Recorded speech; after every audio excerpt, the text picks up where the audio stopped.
বৃহস্পতিবার মানেই হচ্ছে প্রত্যেক ঘরে ঘরে আমরা মা শ্রীলক্ষ্মীর পূজা করে থাকি। তো বন্ধুরা, আজ হচ্ছে বৃহস্পতিবার, কিন্তু যেই ঘরে নারীদের বা গৃহলক্ষ্মীদের সম্মান করা হয় না, সেই ঘরে কথাই বলে সেই ঘরে মা শ্রীলক্ষ্মী বিরাজমান হন না। তাই প্রত্যেক ঘরেই নারীদের সম্মান করতে হয়। গুড মর্নিং বন্ধুরা, আমি নন্দিতা লাইফস্টাইল পরিবারে আপনাদের সবাইকে স্বাগত জানাই। এই যে দেখছেন একটি ইনডোর প্ল্যান্ট, মানি প্ল্যান্ট, এটাকে আমি খুব যত্ন করি। এখন আগের থেকে অনেকটা শিকড় ছেড়েছে। এটা আরেক ডাল কেটে কেটে আমি আরেকটা ঘরের মধ্যে আমি এটাকে পটটার মধ্যে বসিয়েছি। তাই আজকে জানেন তো, সকালে উঠে একটু হাঁটতে বেরিয়েছিলাম, বলতে ফুল তুলতে বেরিয়েছিলাম। গিয়ে রাস্তার মধ্যে খুব সুন্দর সুন্দর ফুল দেখলাম, আর আমি কয়েকটা ডাল পেরে নিয়ে আসলাম। কারণ আমি মনে মনে ভাবছিলাম যে ঘরে এসে একটা ফুলের তোড়া বানাবো বা ফুলের টব তৈরি করব। তাই এই যে দেখুন, আমি এই সুন্দর করে একটা ফুলের তোড়া সাজিয়েছি। কয়েক রকমেরই এনেছি গাছ ভেঙে। এই যে দেখুন কি সুন্দর লাগছে। তারপর এটাকে আমি আমার ঘরের ড্রয়িং রুমে এটাকে আমি রেখেছি সাজিয়ে গুছিয়ে। তো বন্ধুরা, আপনাদের এটা কেমন লাগলো অবশ্যই আমাকে জানাবেন। তারপর যাই হোক, আজকে যখন বৃহস্পতিবার, তাহলে তো ঠাকুর ঘরে অনেকটাই কাজ আছে। তাই সকাল সকাল সব কাজ সেরে এখন বসে গেলাম চা খাবো। চা না খেলে তো চলে না। সকালে চাটা মানে অমৃতের মতোই লাগে। সকালে চা না খেলে কোনো এনার্জি পাওয়া যায় না।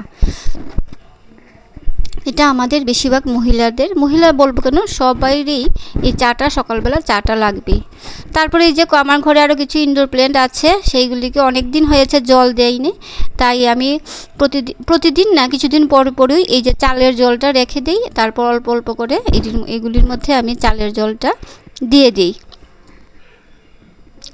তাহলে চালের জলটা দিলে তো জানেনই গাছের অনেকটা গ্রোথ ভালো হয়। তো যাই হোক, আর এদিকে অফিসে যাব, তাই ভাবলাম যে অফিসে যাওয়ার ড্রেসটা একটু আয়রন করে নিই। কারণ সব কিছুকেই মেনটেন করতে হয় আমাদের ওয়ার্কিং লেডিদের। বাইরেরটাও মেনটেন করতে হয়, ঘরেরটাও মেনটেন করতে হয়। তাই ড্রেসটাকে একটু আয়রন করে নিলাম। আর আজকে লক্ষ্মীবার, যেহেতু লক্ষ্মী পূজা দেব, আর শ্রীলক্ষ্মীর হচ্ছে চিড়া, গুড়, এগুলি সবচেয়ে মার প্রিয়, নারিকেল। তাই আজকে ভাবলাম যে শ্রীলক্ষ্মীকে, মাকে একটু চিড়ের পোলাও করে দেব। তারপর ঘরটা মুছে নিলাম। আর জানেন তো, একদম সিম্পল পদ্ধতিতে আমি আজকে চিড়ের পোলাওটা বানিয়েছি। প্রথমে একটু ঘি দিয়ে দিয়েছি, তার মধ্যে তেজপাতা দিয়েছি, আর দিয়েছি কিশমিশ, কাজু বাদাম দিয়ে এটাকে একটু ভাজা ভাজা করে, আর চিড়াটা একটু ধুয়ে আগে থেকে ভিজিয়ে রেখেছিলাম। তারপর চিড়াটা দিয়ে এর মধ্যে দিয়ে দিয়েছি অল্প চিনি আর অল্প পরিমাণে লবণ।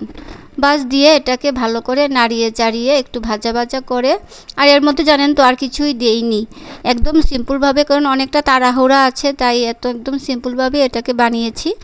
তারপর নামানোর আগে আবার একটু ঘি উপর থেকে ছড়িয়ে দিয়েছি।